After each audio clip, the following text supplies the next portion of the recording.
بسم اللہ الرحمن الرحیم. ناظرین، میں ربیع اقبال فوزانی. پاکستان میں توہین رسالت کے یہ جو کیسز چل رہے ہیں، اگر اس پہ آپ بغور دیکھیں تو اس کے پیچھے پردہ نشینوں کے کئی چہرے واضح ہوتے ہیں. اس میں سب سے نمایاں چہرہ جو آپ کے سامنے میں اس ویڈیو میں آج واضح کرنے لگا ہوں وہ ہے قادیانی لابی کا. قادیانی لابی کس طرح سے آپ کہیں گے کہ شاید یہ ایک مفروضہ ہے یا پھر اس کے اوپر ہم الزام لگا رہے ہیں، تو یہ الزام نہیں، یہ کوئی مفروضہ نہیں، یہ بلکہ حقیقت ہے. اور یہ حقیقت ایف آئی اے کی حراست، عدالتی ریکارڈ اور بین الاقوامی نیٹ ورکس کے ذریعے سے کھل کر سامنے آئی ہے. تو اس میں بہت سارے نام ہیں جو قادیانی لابی کے ساتھ جن کا تعلق ہے، قادیانی کمیونٹی کے ساتھ جن کا تعلق ہے. ان میں سے میں ایک نام آپ کے سامنے رکھنے لگا ہوں، Zaheer Ahmed Malik. Human right commission of Pakistan یہ ایک تنظیم ہے، اس کے ساتھ اس کا تعلق رہا ہے، اور یہ وہ تنظیم ہے جس کو عاصمہ جہانگیر لیڈ کر رہی، اور عاصمہ جہانگیر کی قیادت میں مذہبی اقلیتوں کے نام پر انہوں نے ریاستی پالیسیوں پر کئی مرتبہ حملہ آور ہوئے ہیں. اس تنظیم کے ساتھ اس کا تعلق ہے.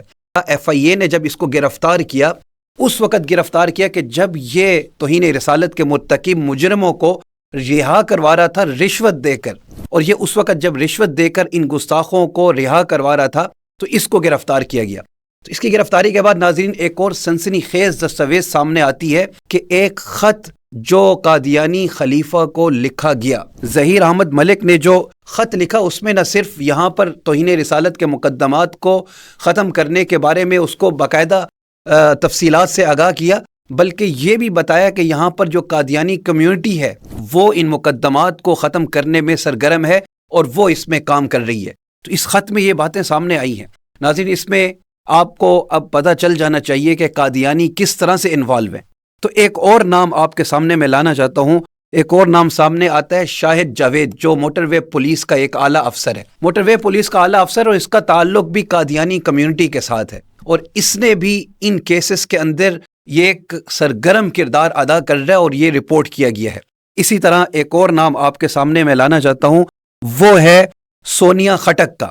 یہ سونیا خٹک جو ٹویٹر کے اوپر جو ایکس جو پرانا ٹویٹر جس کا نام تھا، اس پر باقاعدہ کھل کر اس نے کہا ہے کہ میں عقیدہ ختم نبوت کو نہیں مانتی، عقیدہ ختم نبوت کا انکار کر چکی ہے، اور یہ قادیانی کمیونٹی کے ساتھ تعلق رکھتی ہے، اور یہ ان کیسز کے اندر توہین رسالت میں مرتکب جتنے بھی مجرم ہیں ان کے دفاع میں سوشل میڈیا پر سرگرم رہی ہے اور پوسٹیں کرتی رہی ہے. اور ناظرین، یہاں تک نہیں بلکہ اس نے اس بات کا بھی اقرار کیا ہے کہ بیرون ملک میں جتنے بھی یہ پروگرامز ہوئے ہیں ان گستاخوں کے حق میں، ان کو قادیانی کمیونٹی باقاعدہ مالی طور پر سپورٹ کرتی رہی ہے.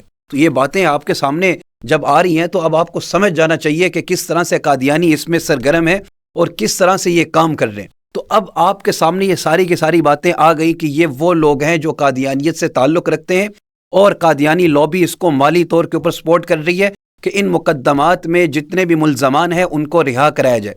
تو اصل مقصد کیا ہے کہ یہاں پر کیا صرف ان گستاخوں کو رہا کروانا ہے؟ نہیں، ایسا نہیں ہے کہ صرف چند افراد کی رہائی ان کا مقصد نہیں ہے، بلکہ مقصد کیا ہے؟ اصل وہ مقصد ان کا یہ ہے کہ پاکستان میں توہین رسالت کی سزا کے جو قوانین ہیں ان کو بے اثر کر دیا جائے، اور اسی طرح سے ان قوانین کو کسی طریقے سے ختم کر دیا جائے. پھر کھل کر ہم میدان میں آئیں گے اور اللہ کے نبی صلی اللہ علیہ وسلم کی شان میں گستاخی کرتے چلے جائیں، قرآن کی گستاخی کرتے چلے جائیں، صحابہ و اہل بیت کی گستاخی کرتے چلے جائیں، تو ہمیں کوئی پوچھنے والا نہ ہو. یہ ہے ان کے پیچھے ایک پورا ایجنڈا جس کے تحت یہ کام کر رہے ہیں. تو ہم مطالبہ یہ کرتے ہیں کہ پاکستان میں خصوصی عدالتوں کا قیام کیا جائے، جس میں توہین رسالت، توہین مذہب، توہین قرآن، توہین صحابہ و اہل بیت، ان کے لیے خصوصی عدالتیں بنائی جائیں. جس طرح کے انسداد دہشت گردی کی خصوصی عدالتیں ATC قائم کی گئی ہیں، اسی طرح یہاں پر ان عدالتوں کا بھی قیام کیا جائے.